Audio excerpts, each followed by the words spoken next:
The Battle of Karbala took place on Muharram 10, in the year 61 of the Islamic calendar, October 10, 680, in Karbala, in present-day Iraq. On one side of the highly uneven battle were a small group of supporters and relatives of Muhammad's grandson, Husayn ibn Ali. And on the other was a large military detachment from the forces of Yazid, the Umayyad Caliph. Political background. The rule of the third Caliph, Uthman ibn Affan, concluded with a violent uprising. This uprising ended with the assassination of Uthman, and for many days rebels seized and occupied the city of Medina. Under the overwhelming pressure of the Ummah, Ali ibn Abi Talib was elected as the fourth caliph with massive numbers of people swearing their allegiance to him. His immediate steps were to ensure the unity of Muslims.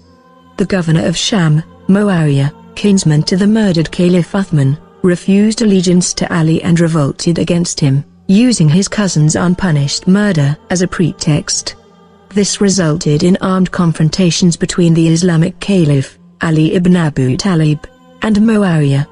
Practically, the Muslim world became divided. At the death of Ali ibn Abi Talib, his elder son Hasan ibn Ali succeeded him but soon signed a treaty with Muawiyah to avoid further bloodshed. Muawiyah remained the ruler of Sham.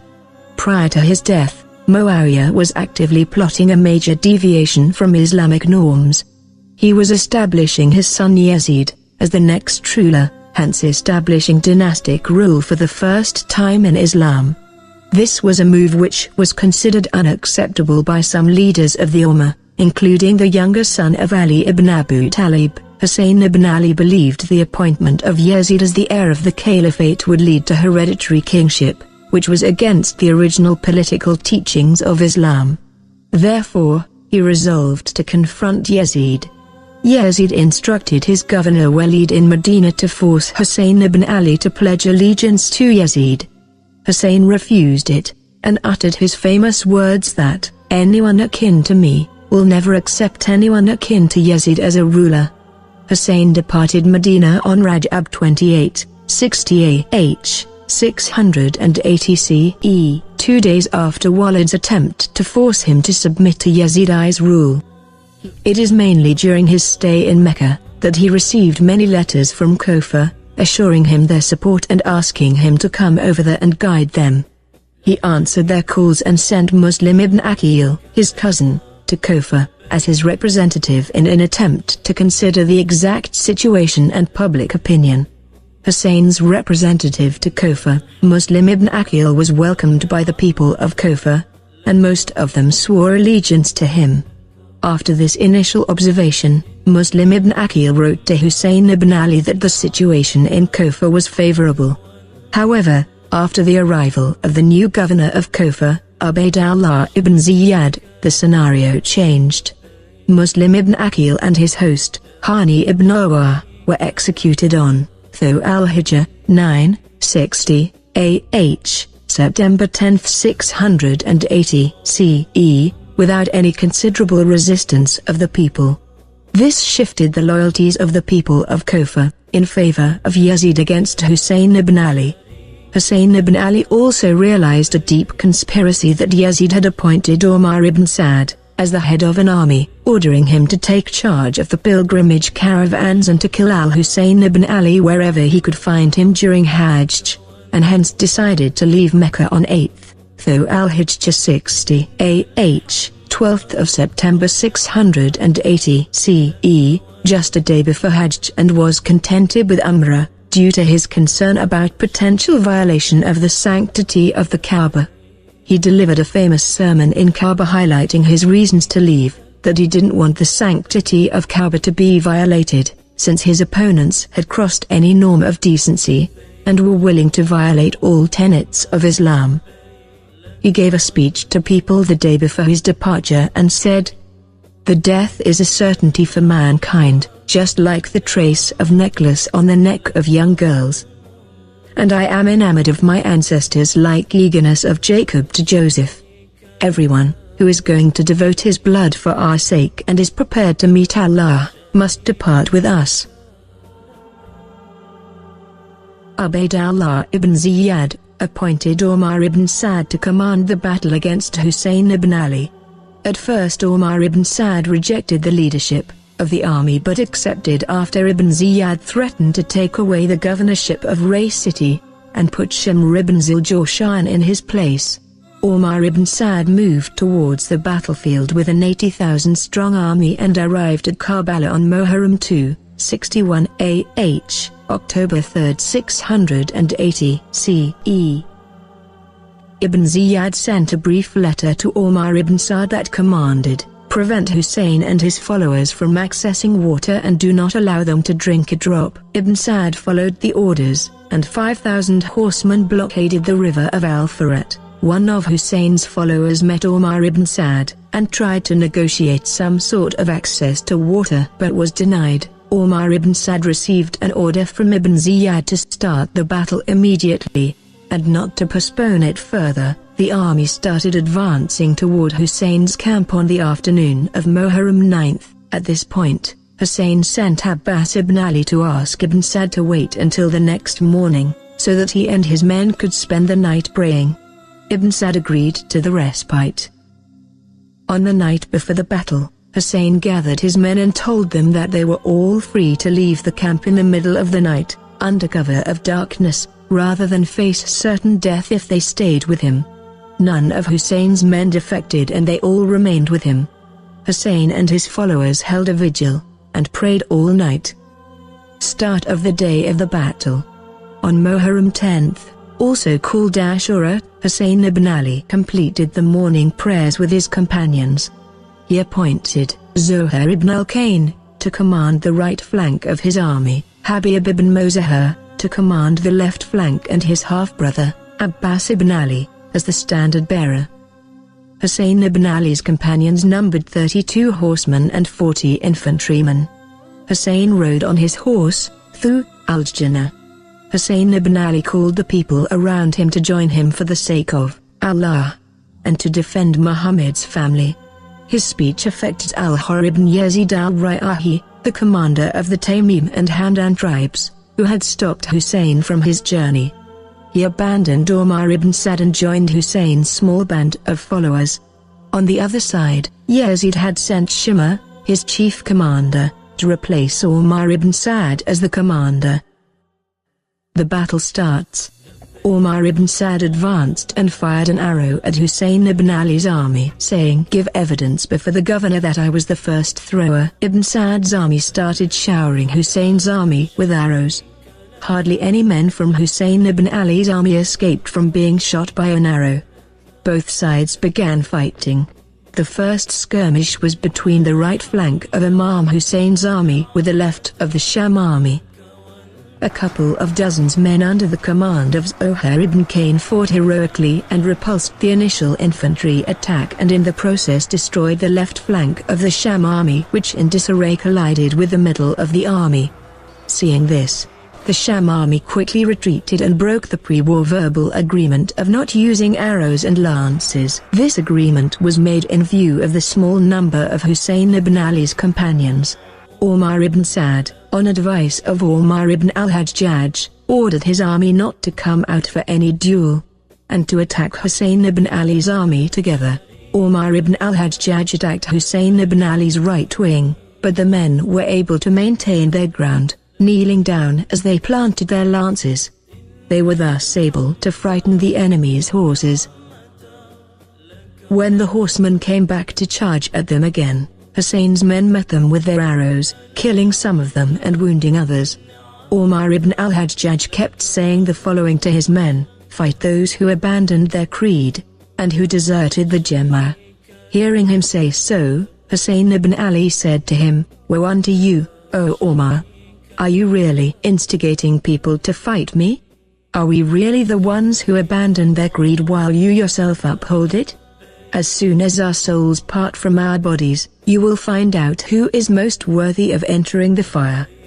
In order to prevent random and indiscriminate showering of arrows on Husayn ibn Ali's camp, which had women and children in it, Husayn's followers went out to single combats. Men like Burair ibn Qadar, Muslim ibn Zajar, and Habib ibn Muzahir, were slain in the fighting. They were attempting to save Husayn's life by shielding him. Every casualty had a considerable effect on their military strength, since they were vastly outnumbered by Yazid's army. Husayn's companions were coming, one by one, to say goodbye to him, even in the midst of battle. Almost all of Husayn's companions were killed by the onslaught of arrows or lances. After almost all of Husayn's companions were killed, his relatives asked his permission to fight. The men of Banu Hashim, the clan of Muhammad and Ali, went out one by one. Ali al-Akbar ibn Husayn, the middle son of Husayn ibn Ali, was the first one of Hashemite who received permission from his father. Casualties from Banu Hashim were sons of Ali ibn Abi Talib, sons of Hasan ibn Ali, a son of Husayn ibn Ali, a son of Abdullah ibn Ja'far ibn Abi Talib, and Zainab bint Ali, sons of Aqil ibn Abi Talib, as well as a son of Muslim ibn Aqil. There were 72 Hashemites dead in all, including Husayn ibn Ali. Death of Abbas ibn Ali. Al-Abbas ibn Ali advanced towards Al-Furat branch along a dike. Abbas ibn Ali continued his advance into the heart of Ibn Sa'd's army. He was under heavy shower of arrows, but was able to penetrate them and get to the branch, leaving heavy casualties from the enemy. He immediately started filling the water skin, in a remarkable and immortal gesture of loyalty to his brother and Muhammad's grandson. He did not drink any water despite being severely thirsty. He put the water skin on his right shoulder and started riding back toward their tents. Umar ibn Sa'd ordered an outright assault on Abbas ibn Ali, saying that if Abbas ibn Ali succeeds in taking water back to his camp, we will not be able to defeat them till the end of time. A massive enemy army blocked his way and surrounded him. He was ambushed from behind a bush, and his right arm was cut off. Abbas ibn Ali put the water skin on his left shoulder and continued his way, but his left arm was also cut off. Abbas ibn Ali now held the water skin with his teeth. The army of Ibn Sa'd started shooting arrows at him. One arrow hit the water skin and water poured out of it. Now he turned his horse back towards the army and charged towards them. But one arrow hit his eyes, and someone hit a gauze on his head, and he fell off the horse. In his last moments, when Abbas ibn Ali was wiping the blood in his eyes to enable him to see Husayn's face, Abbas ibn Ali said not to take his body back to the camps because he had promised to bring back water, but could not, and so could not face Bibi Sokaina, the daughter of Husayn ibn Ali. Then he called Imam Hussein brother. For the first time in his life before the death of Abbas, Husayn ibn Ali said, "Abbas, your death is like the breaking of my back." Death of Husayn ibn Ali. Husayn ibn Ali told Yazid's army to offer him single battle, and they gave his request. He killed everybody that fought him in single battles.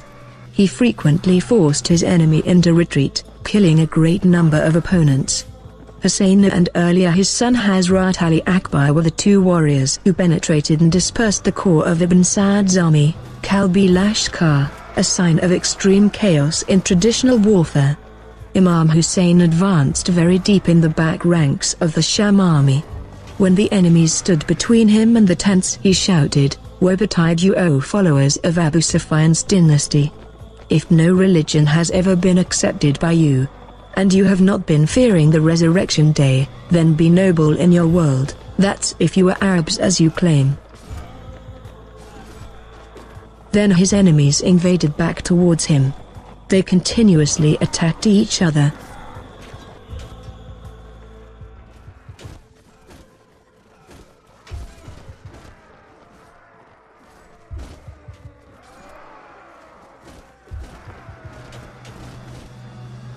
Until his numerous injuries caused him to stay a moment. At this time he was hit on his forehead with a stone. He was cleaning blood from his face, while he was hit on the heart with arrow, and he said, "In the name of Allah, and by Allah, and on the religion of the Messenger of Allah." Then he raised his head up and said, "Oh my God! You know that they are killing a man that there is son of daughter of a prophet on the earth except him. He then grasped and pulled the arrow out of his chest, which caused heavy bleeding. He became very weak and stopped fighting. The soldiers approaching him gave up confrontation, seeing his position. One soldier, however, walked up to Imam Hussein and hit him on his head with his sword. The enemies hesitated to fight Imam Hussein, but they decided to surround him. At this time Abdullah ibn Hasan, an underage boy, escaped from the tents and ran to Husayn. When a soldier intended to slay Husayn, Abdullah ibn Hasan defended his uncle with his arm, which was cut off. Imam Hussein hugged Abdullah, but the boy was already hit by an arrow. Imam Hussein got on his horse and tried to leave, but Yazid's army continued pursuit. According to tradition, a voice came from skies stating, "We are satisfied with your deeds and sacrifices." Husayn then sheathed his sword and tried to get down from the horse but was tremendously injured, and so the horse let him down. He then sat against a tree.